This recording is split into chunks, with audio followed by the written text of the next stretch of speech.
you're working in the field, just face it, things are going to happen. For instance, this 16 by 20 adapter plate, you can see I tore it pretty good on the top and on the bottom, putting it in a place it shouldn't have been.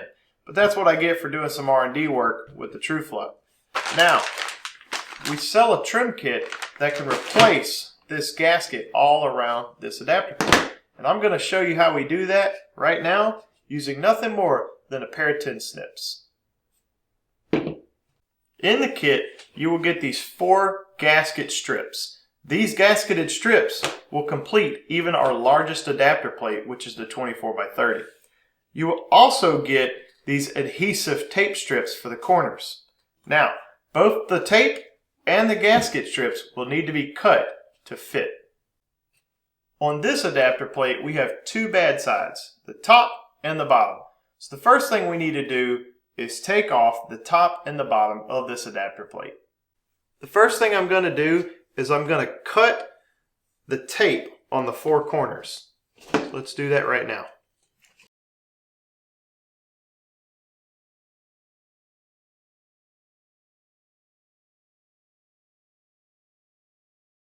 You can see I've already cut these other 2.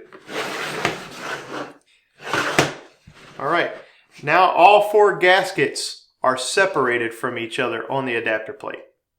Okay, step 2, I'm going to remove the bad section of gasket strip.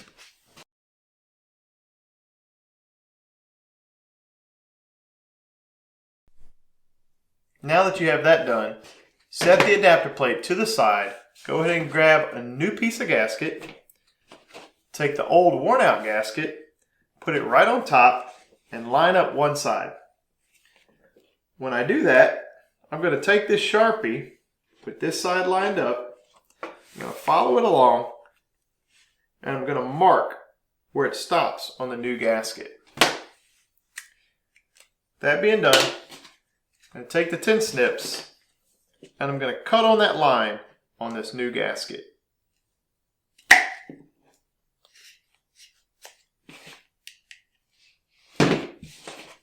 There we go. Let's repeat that for the other side of the gasket. Let's apply our newly trimmed gaskets to our adapter plate.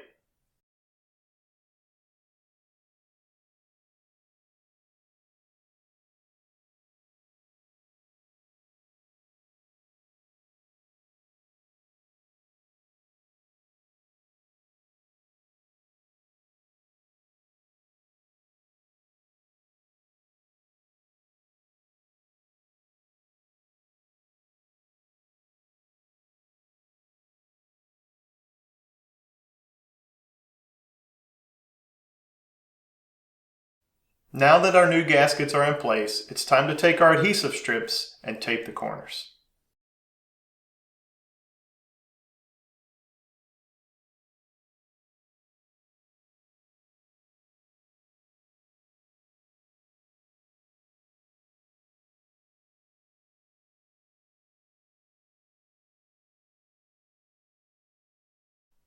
The last thing we need to do is just cut the excess tape on the corners so it's flush with the gasket.